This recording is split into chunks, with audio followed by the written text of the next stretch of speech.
Right. Can everyone see and hear? Wave or something if you can. And apologies, I had a strong coffee about 20 minutes ago, so if I'm a bit jumpy, it's that. Plus, it's really exciting to see everyone, even if it's virtual. So this is a story about childhood. It's about a place. It's about a shared space.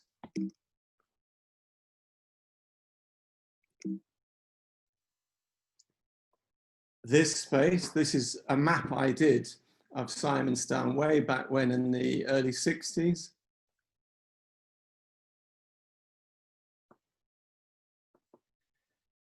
And that place is gone. Apartheid ripped the town apart. And part of the reason I wrote a book was to remember so that we never forget what happened during that period. But the talk will mostly look at childhood. And in the book, I cover that plus the background to apartheid and what was happening at the time. So as Tasneem said, our family migrated to South Africa in 1959.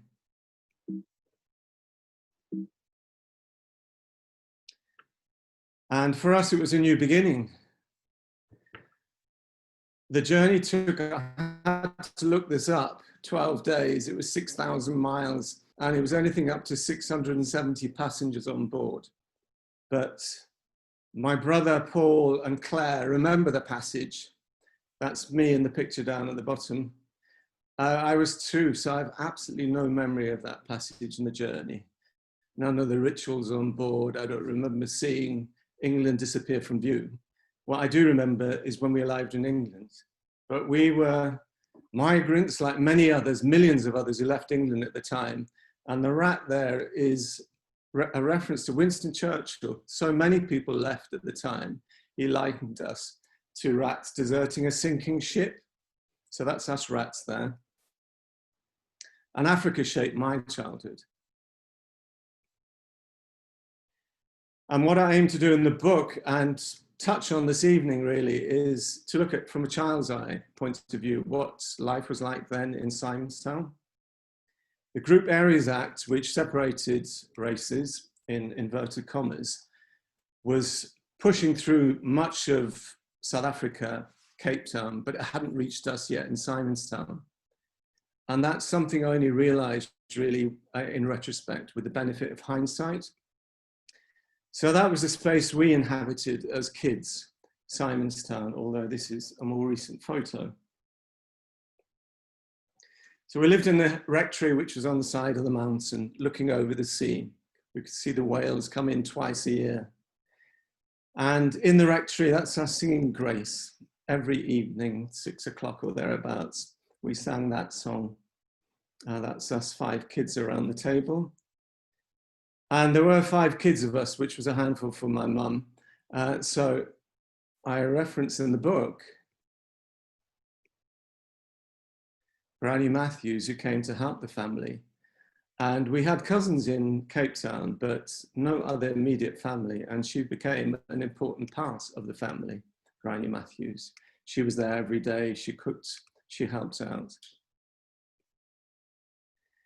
That's a photo of some of us, not me, but my brother Paul was in the bottom left there, looking delighted to be holding that candlestick. And that's Joost de Blank there when he turned up to St. Francis for a ceremony. And I only found out recently it was the first Anglican church in South Africa, St. Francis. Some photos of the time. It's very much a multicultural parish. Joost is surrounded by some of the parishioners there. That might be the back of my head or Paul's, I'm not sure which. Probably me with the ears there. And the rectory was the venue for the parish, and many events were held there as well as in the town hall and so on. So that's one. Here's another. My dad had done athletics and gymnastics, so he got kids on board. And I think that's my sister Baba, who's the only African amongst us. She was actually born in South Africa. The rest of us came to the country. And then us friends. And that's one of the abiding memories of Simonstown, is that it was a shared space, a space that we could share on the streets. And in the book, I touched on some of the small vignettes of our lives there. Spinning tops were one of the things we did. I don't think you get them anymore.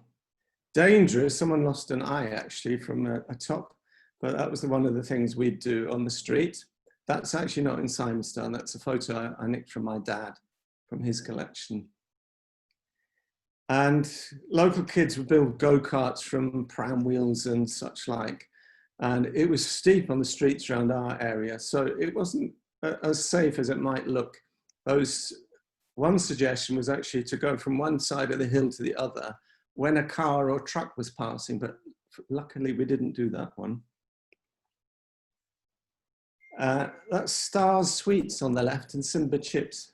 Stars because I was never allowed them, but my mates would supply them to me. And my dad would ask, have you been eating them? Because the telltale sign was if you stuck your tongue out, the red dye was so bad that it would show immediately. And we weren't allowed them. So all the better for not being allowed. We also had very big and important debates. Who was better, Elvis or Cliff? To be honest, I have no idea what I said. I might shamefully have said Cliff Richard. Benefit of hindsight, obviously not him. And we used to serve us boys in church. My dad was quite high church, so there was a lot of ceremony there. There was incense burners. We had the candles and so on and so forth. And one of the boys, not us, I think he lost focus and singed his fringe. Dangerous, the Scollies were dangerous. They were mythic figures for us kids there. You kept clear of them because we thought they had flick knives. And the drunken sailors, at times you would see sailors who'd gone too far on the streets of Simonstown. And in the book I share a story about on the mountaintop there was a waterfall. And us kids could go up there, just hang out. And baboons would often visit. And there was one time we decided it was a good idea to chuck little stones at the baboons. And in return, rocks came flying back at us. And there was only one winner. Those rocks, we had to duck and then run for it because that was a dangerous thing. One of the things I suggested was that just like a fish doesn't know it lives in water, I think friends are the color of water. And for us anyway, color or race mattered, not at all. We didn't consider race. But at the time, it was evident, as we grew older, that there were separate races sharing a single space. So I put that in a book as separate races, but shared spaces. And I'll show some examples. So I think it was about 4 or 5 when the film Tarzan Goes to India. I looked it up. It did come out around that time. Tarzan Goes to India. We don't know why, but it did. And it was my first trip to the cinema with my mates, age about 5. But in Simonstown Cinema, there was a section for whites and then non-whites had to sit upstairs. So I had to go on my own and sit on the left-hand side there when everyone else went upstairs. And it was the first time, so I saw all these empty seats at the front and I didn't realize why they were empty. It was a big mistake sitting at the front because as soon as the lights went down, there was all sorts got chucked over the balcony from up above there. Banana skins, empty bottles, crisp packets, whatever. It all came flying down. And that was my pals up there and me suddenly having to make a shift from the front seat. And also because I was very frightened by Tarzan jumping out of the plane. I walked out at one point halfway through the film because I was on my own. Anyway, poor me. I then went to school at age 4. Sister Valana was my teacher, and shamefully for me, I cried the whole first day. That was her nickname. And I can remember in maths doing arithmetic, and we had pounds, shillings, and pence when I first started. And in 1961, it changed, the coinage changed. So we had to, 1D there on the left is 1P. I don't know why it is, but it was. And then it changed to cents. And we had to do the times tables, 12 times tables and so on and so on. But South Africa decimalized before England did. And we had to learn a new system. But one thing I point out in the book is what we didn't know was steadily creeping, was apartheid was pushing down the amount of money spent on each school kid. So us whites were getting 644 rand on average per head. Colours about 139 and black people 44 rand per head.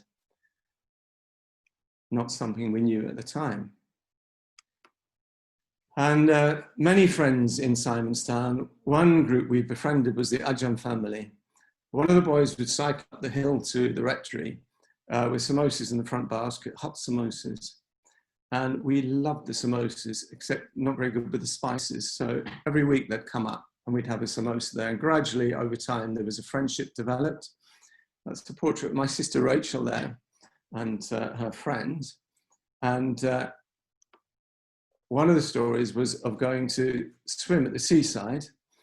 And we decided we'd go to one of the white beaches because they were all demarcated for different colors.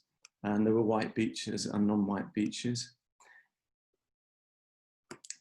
And one day we came along with one of the Abjang girls, Ferosa, and the warden came along and she had to duck under the water while we all protected her from the eyes of the warden there because it was illegal to swim on the white beach. And this is where I'm going to pass over to my brother Paul because he's going to be taking over the story of the Ajahn family.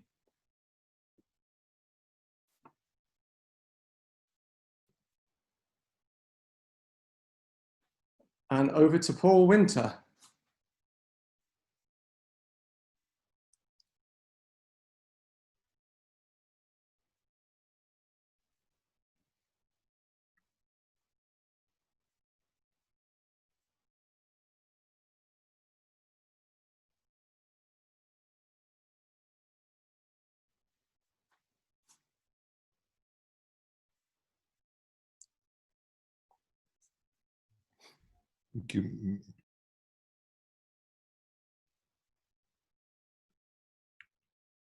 Hello. So I'm going to talk about the Ajahn family. And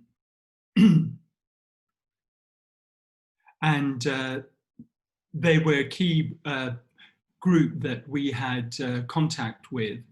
And they played an enormous role, not only on our family, but also in terms of an impact on my father and in relation to intercommunication between different religious groups. And at this point in time, I'm just going to read from an excerpt of from my father's book.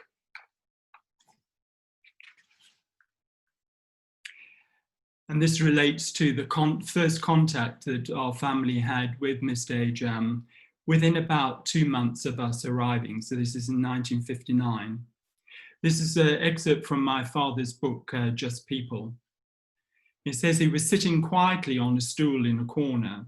There was nothing about his manner of dress to indicate that he was a religious man, a devout member of his faith. I approached, introduced myself, and shook hands in the Muslim style. First the full hand, then the clasp of the thumbs, then the full hand again. Mr. Ajahn, I've come to you for help. A coloured family has lost everything they possess. I faltered and then continued. They are not members of your faith. They're very poor fisher folk who belong to my congregation in Glencairn. His face was impassive, and now I nervously waited for his comment. The shop is yours, Father. Take what you like. I could hardly believe my ears. He summoned one of his daughters. Hanifa, give the father whatever he needs. Don't charge him. It's for the poor. And I think this really shows how different religious groups can combine to have a really important impact on poor people.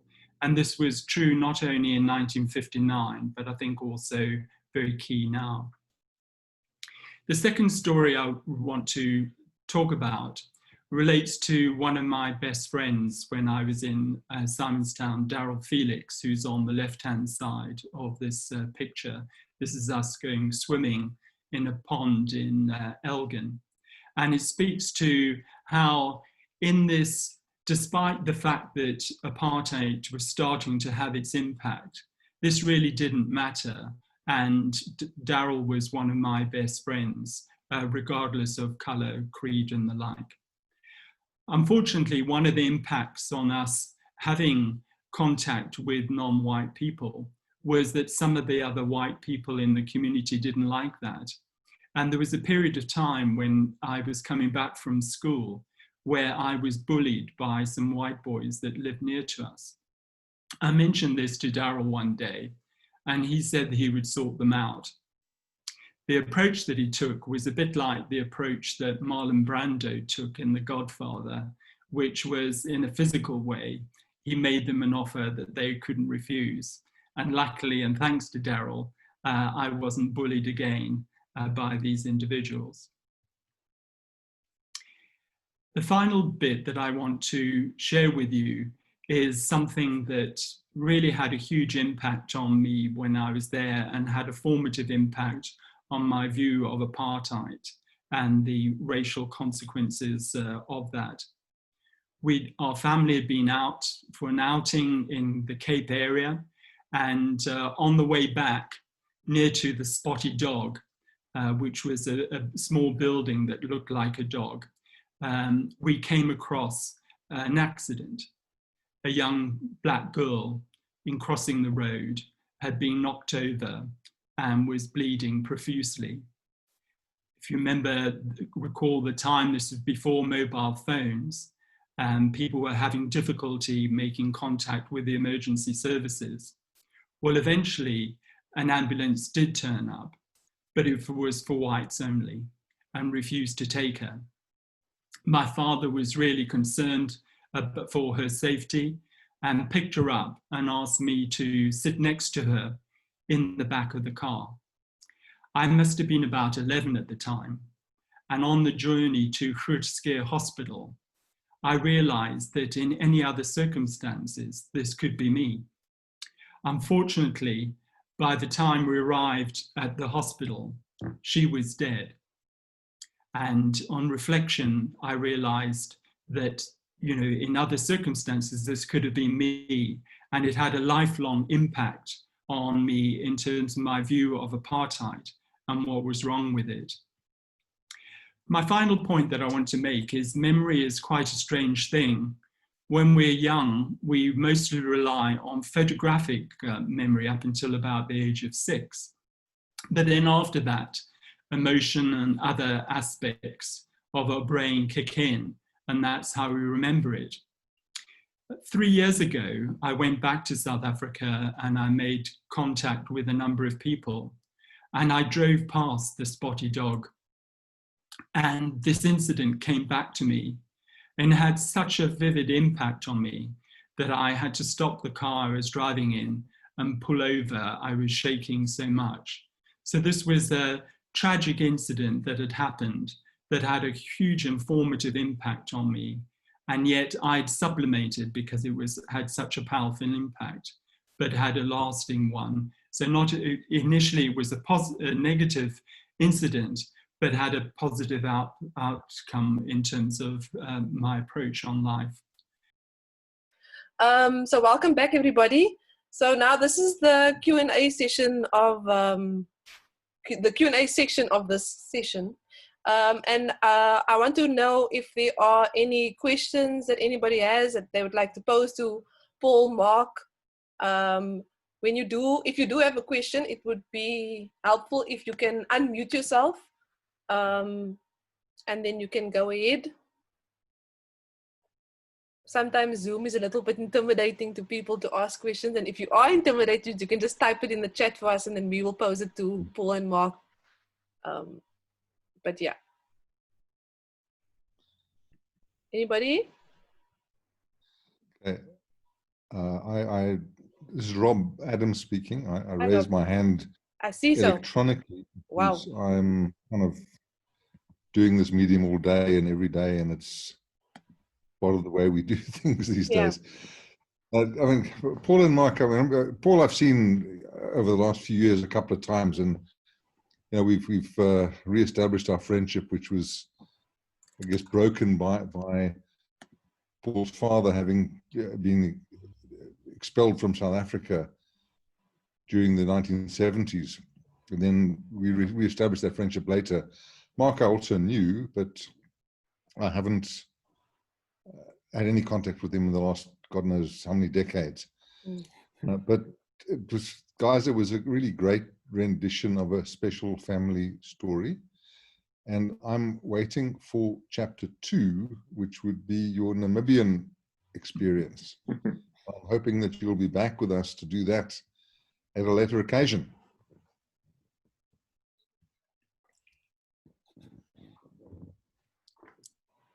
So that's me done. Well, thanks for that, Rob. Yeah, and lovely to see you again after these many years. Yeah, that's the first edition of Slangkop. I don't know if you can see it. Second edition just printed yesterday or the day before. And hopefully, yeah, there will be another book. But give me time. It took 1.5 years to do the first one.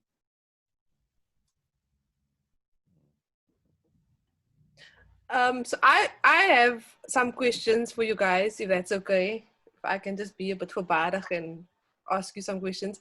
So I wanted to ask you about the process leading up to writing this book, and what kind of inspired you to use this medium of visual graphic novels and as a way to tell your story.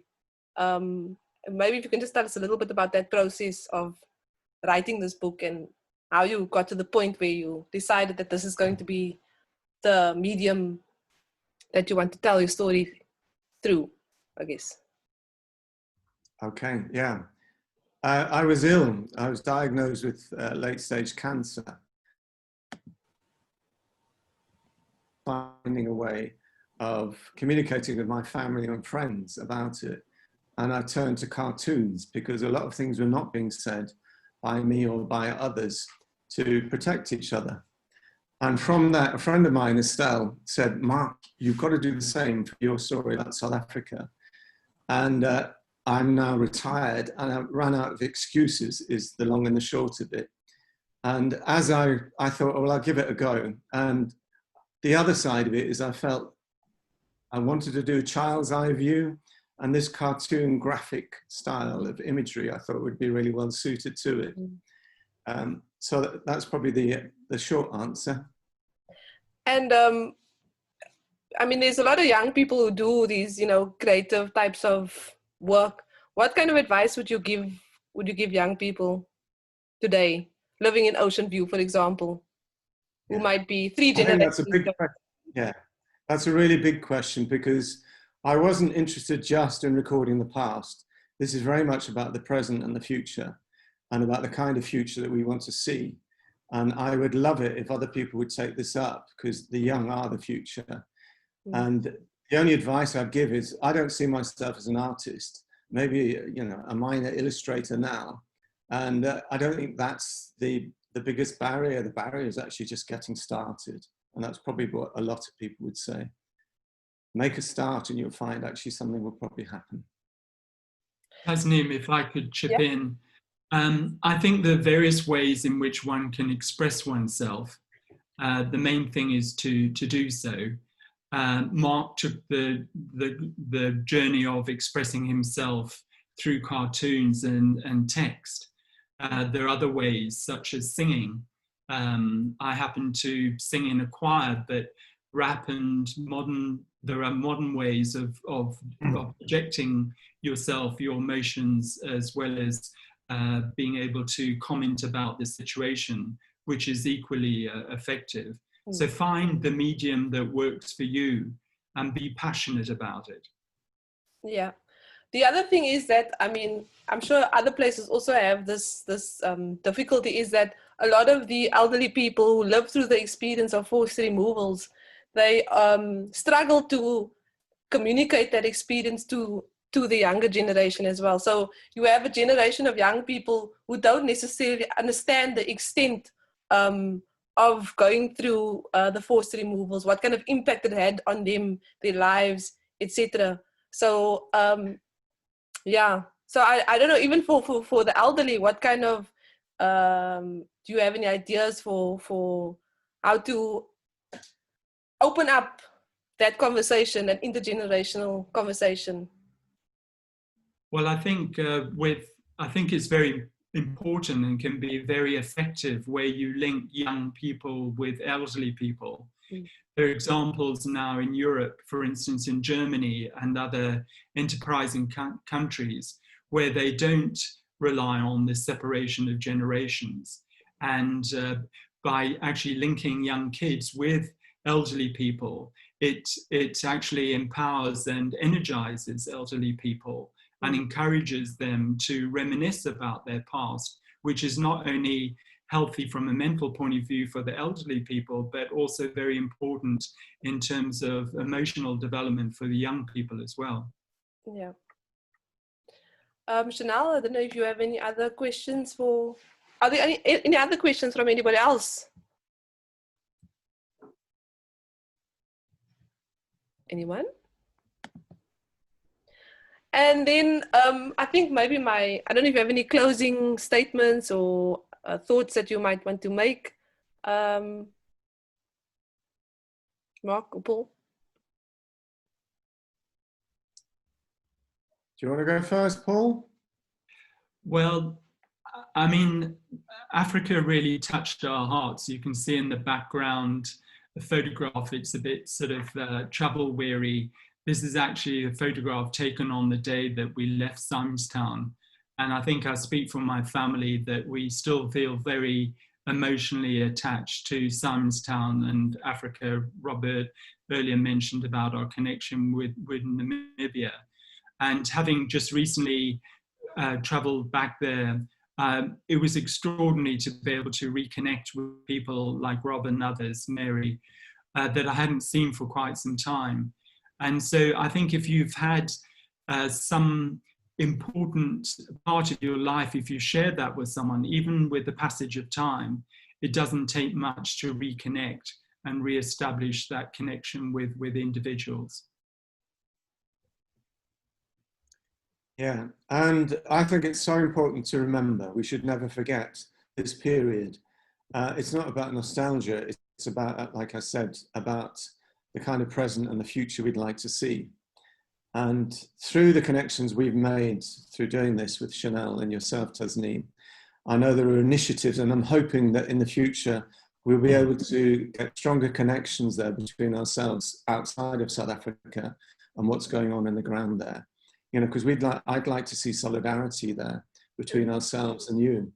One thing we've managed to do, for those who don't know, is we've donated 50 copies, Paul and I, of my book, the second edition, to the museum and to Chanel's Museum of Childhood. And that's for the use of the museums as they see fit. And it's possible, I don't know, that Ocean View, maybe the secondary school would like to see a set of the book. And we're happy to do that. But I'd like to see a lot more come from that. And that's not for me to speak of or to decide. I'm very happy to support these things. So I'm hopefully setting up a Facebook page to follow up from this, so that this isn't the end of it, it's just the beginning. Yeah. So just to let everybody know that we do have copies at the museum. We will be also donating it to the libraries, but I think we do also have some copies for sale, and we are selling them for 150 Rand a book. If you're interested, you can contact me or probably Mary. My details are on the poster, but I'll give you my email, which is education@simonstownmuseum.co.za. Very simple. And yeah, so thank you very much for making the time to share your story with us. Yes, sorry, there's a question there with comment from Chanel. Yeah. Yes.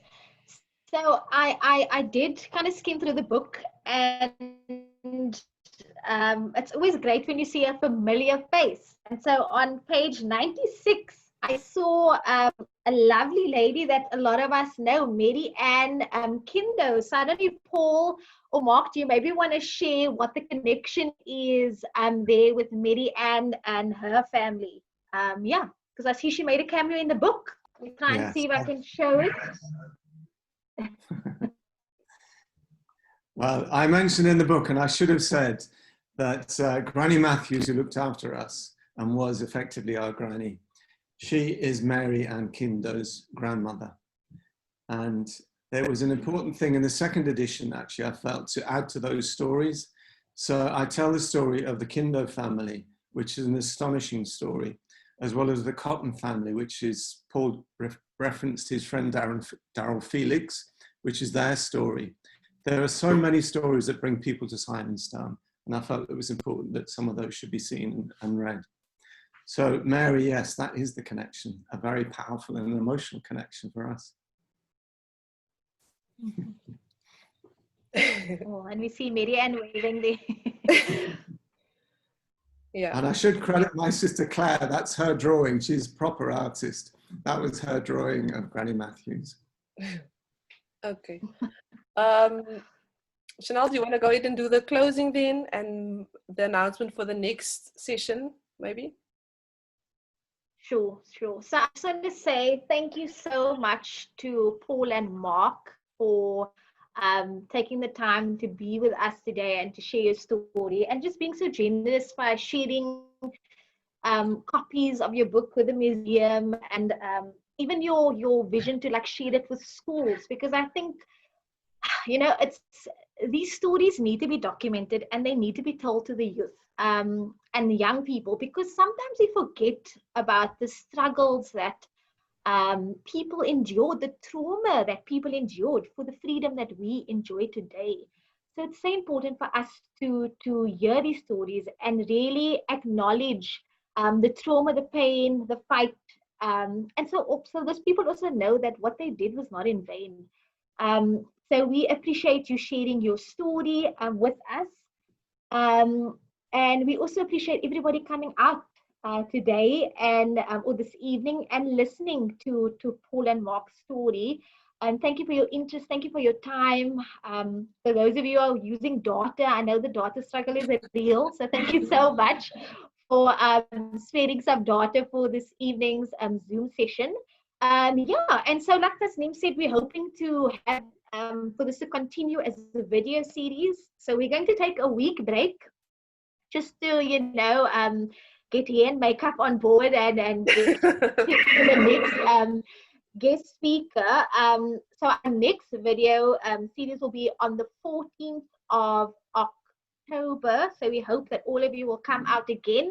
Please watch our social media platforms. So that's the Cape Town Museum of Childhood. We are on Facebook, Twitter, and Instagram. And I think the Simonstown Museum is on Facebook. And so please make sure that you follow our pages and watch out for our adverts for the next special guest. Yeah, and again, just thank you so much for the time. We have recorded the session, so if you'd like to get a copy of the recording, I think you can just email Tasneem, and I know she will gladly give you the copy. So thank you so much. It's lovely to see so many faces, and thanks for the interaction. Thanks for the thumbs up. Thanks for the high fives. Thanks for coming back in again after we had to end the previous session. We really appreciate it, and I look forward to, I mean, if this is the beginning of this video series, I can just imagine that the next few sessions are just really amazing again. Thank you so much, ladies and gentlemen. Yeah, that's all from my side, from Chanel, from the Cape Town Museum of Childhood. Thank you, Tasneem Bensel from Simonstown Museum. We see Kathy here also as well from Simonstown Museum. Yeah, so thank you so much. Have a good evening, ladies and gentlemen, and hopefully we'll see you again on the 14th of October. Wait, hold on. Can we get a copy of the presentation? You know what? Yeah, I don't know. Get a copy of the presentation to everyone who's attended, please. Thank you. I'm sure we can do that, Tasneem. Okay. I wanted to say, Chanel, can we take a picture, you know, of this mosaic of everybody's faces?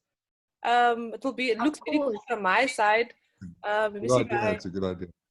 How do I print screen? Yeah, copy. But you must give us a countdown, Tasneem, so we can be ready. So Just people have their selfie faces and people have their poses.